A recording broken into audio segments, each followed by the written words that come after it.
which brings us to our next letter in the acronym, which is P for payment.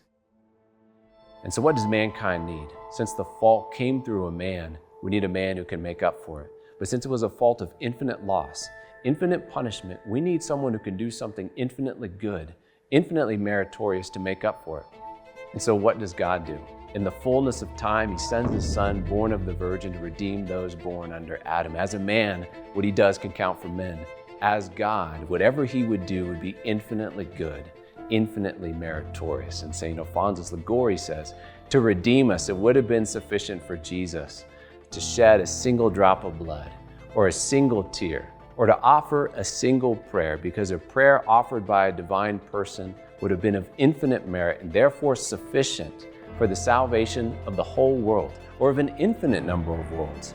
And so why the cross? St. John Chrysostom responds, although it would have been sufficient for man, for Jesus to offer a single prayer, it would not have been enough for God, who having loved us so fiercely desired to show us the depths of that love, and so inspire us to love him in return. Moreover, for every additional drop of blood, every additional suffering our Lord endured, he purchased for us an additional degree of glory. For he who loved us as sons willed that we would become as similar to him as possible, as St. Paul proclaimed. And we all, with unveiled face, beholding the glory of the Lord, are being transformed into that same image, from one degree of glory to another, for this comes from the Lord.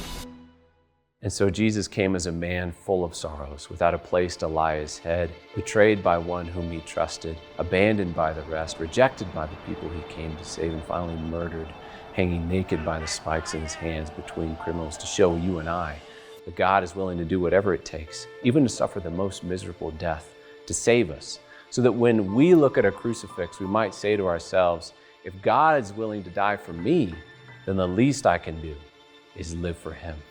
Yet this act done by Jesus on the cross was not done by you and I.